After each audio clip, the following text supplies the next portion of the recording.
এই ধরনের জীবনের কাহিনী আগে কখনোই আমার কাছে আসে নাই। এই ফার্স্ট টাইম এমন কোন স্টোরি আজকে আপনাদের সাথে শেয়ার করব, যেটা শুনলে হয়তো আপনারাও ভাববেন যে রিয়েল লাইফেও কি এরকম কোনো কাহিনী হয় কিনা। আমি তো শুনে অনেকটাই অবাক হয়েছি। এখন আপনাদের পালা। তো চলে যাই মেইন কাহিনীতে। যেভাবে আমার কাছে স্টোরিটা এসেছে ঠিক সেইভাবেই আপনাদের সামনে তুলে ধরছি। কাহিনীটা শুরু হয় আমার মা বাবা থেকে। আমার মা বাবার একটা প্রেমের সম্পর্ক ছিল, কিন্তু আমার মা গরিব হওয়ার কারণে আমার বাবার ফ্যামিলি মেনে নেয়নি। আমার দাদি জোর করে আমার বাবাকে অন্য একটা মেয়ের সাথে বিয়ে দিয়ে দেয়, আর আমার বাবা আমার মাকে রেখে চলে যায়। তারপর অনেক দিন আমার মার সাথে আমার বাবা কোনো যোগাযোগ করে না। তার বউকে নিয়ে সে ভালো থাকে।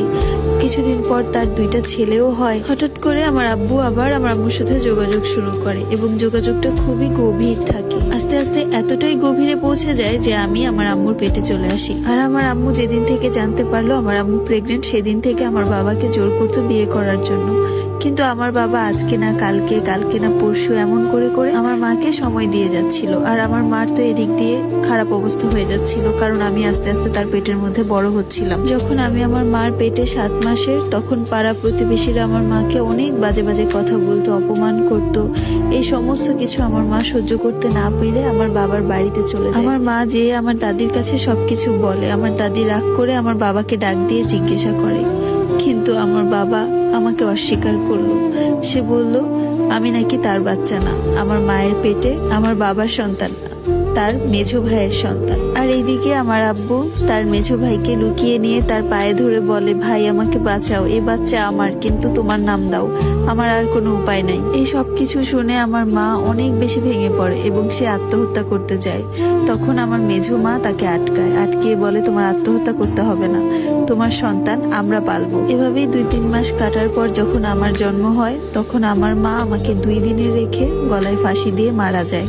আমি 2 দিনের থেকেই মাহারা হয়ে যাই। আর তখন থেকেই আমার মেঝো বাবা আর মেঝো মা আমাকে বড় করে তোলে। আমি আস্তে আস্তে বড় হচ্ছিলাম, আর আমার মেঝো মা আর মেঝো বাবাকে আব্বু আম্মু ডাকতাম, আর আমার নিজের বাবাকে ছোট বাবা মনে করতাম। আমার দাদির বাড়ির বংশে কোনো মেয়ে বাচ্চা ছিল না, আমিই ছিলাম। তাই সবাই অনেক আদর করতো আমাকে, কিন্তু নিজের বাবার কাছেই নিজে যেতে পারতাম না।